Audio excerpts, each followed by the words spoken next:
बिस्मिल्लाहिर्रहमानिर्रहीम। अस्सलाम वालेकुम। खातमुन नबीयीन पर करोड़ों दरूदो सलाम।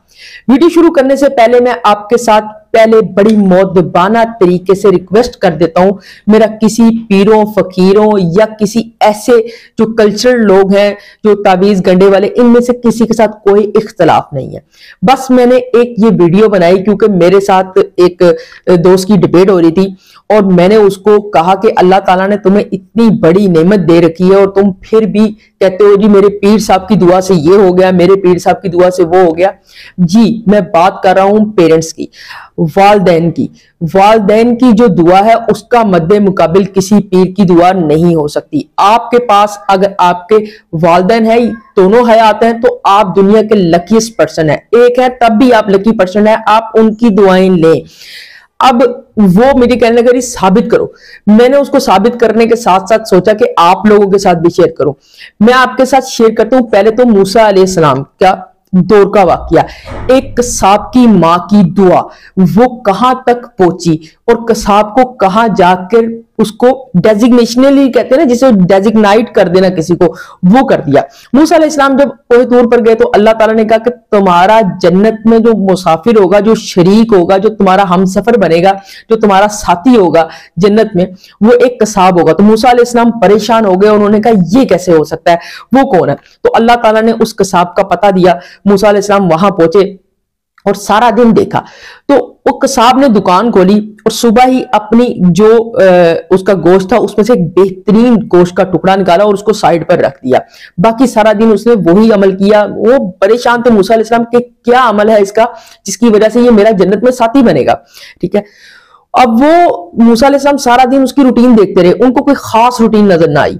रात को जब जाने लगे तो मूसा अलैहिस्सलाम ने कहा मैं एक मुसाफिर हूं, मैं तुम्हारे साथ तुम्हारे घर स्टे कर सकता हूँ, मुझे अगर जगह मिल जाए तो ये तुम्हारी बड़ी गनीमत होगी मेरे पे। तो कसाब ने कहा ठीक है आप मेरे साथ चले, मेरे घर में मेरी वालदा और मैं हूं, आप रह सकते हैं, कोई मसला नहीं।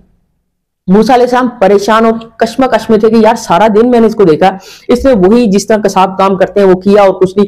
खैर वो घर गया तो एक कमरे के अंदर एक बूढ़ी औरत थी, उसने जाके अपने गोश्त को काटा और सारा बनाने के बाद आहिस्ता आहिस्ता करके उसको खिलाना शुरू कर दिया। जब वो खिला के फारिग हुआ तो उसने कान में बूढ़ी औरत ने कुछ कहा।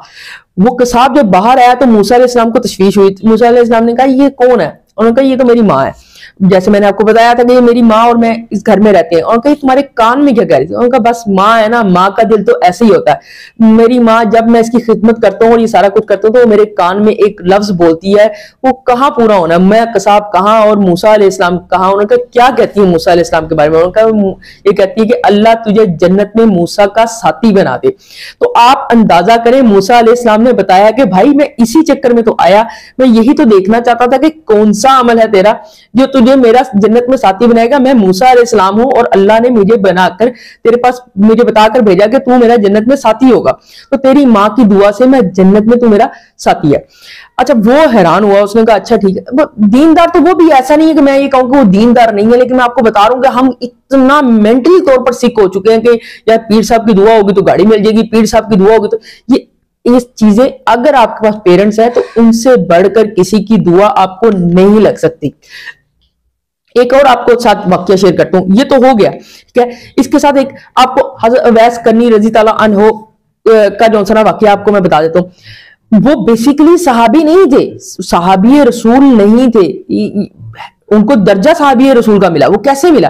वो अपनी माँ की खिदमत करते थे। जब जब नबी पाक सल्लल्लाहु अलैहि वसल्लम से मुलाकात का शर्फ हासिल करने गए तो मुलाकात नहीं हो सकी। क्यों? क्योंकि नबी पाक सल्लल्लाहु अलैहि वसल्लम से उनकी कोई टाइमिंग मैच ना हो पाई और उनको जल्द वापस जाना होता था अपनी वालिदा की वजह से, उनकी बीमार ज़ईफ माँ थी। तो नबी पाक सल्लल्लाहु अलैहि वसल्लम ने कहा कि अवैस बिना देखे सहाबी हैं।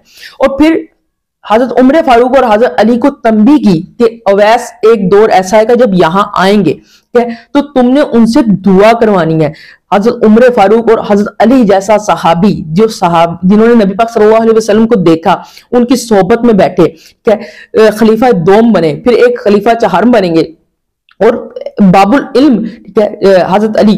तो उनको कहा गया कि आपने हजरत अवैस करनी रजी ताला अन्हो से अपने हक में और मुसलमानों के लिए दुआ करवानी है। ये भी माँ की फजीलत से हुआ।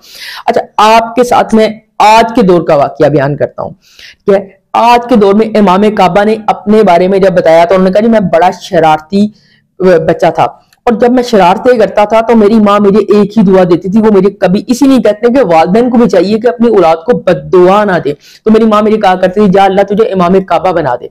तो लोग मजाक बनाया करते थे कि यार ये बच्चा जो ना पढ़ता है ना लिखता है ना कुछ करता है, ये कैसे होगा।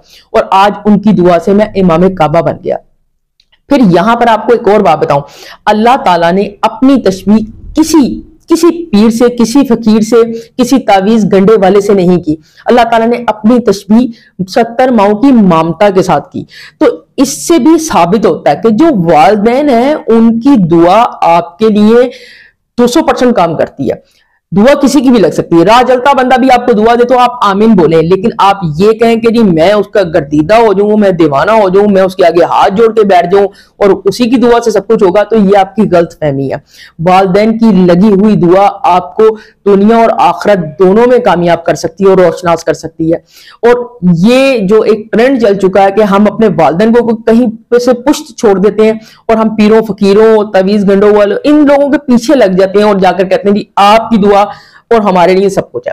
तो इस चीज की एक चीज थी, तो ये इस तरह मेरे जहन में एक बात आई कि मैं उसको समझा रहा था। मैंने कहा शायद आप लोगों के साथ भी शेयर करूं, लेकिन मैंने स्टार्ट में आपको बता दिया था किसी पीरों से फकीरों से या किसी भी किस्म के मेरा किसी से कोई इख्तलाफ नहीं है। मेरा सिर्फ ये है कि जो यंग नस्ल में और हमारे एजेड लोगों में भी ये चीज पाई जाती है कि यार हम अपने बूढ़े पेरेंट्स को तो एक जो तरह किसी घर के कोने खुजरे में छोड़ देते हैं और पीरों फकीरों के पीछे भागते हैं, तो ये चीज अच्छी नहीं है। असल दुआ, असल कामयाबी आपकी उनकी दुआ में ही है और वो ही आपको रोशनास कर सकती है। वीडियो अच्छी लगी हो तो लाइक शेयर सब्सक्राइब जरूर कीजिएगा। Thank you so much.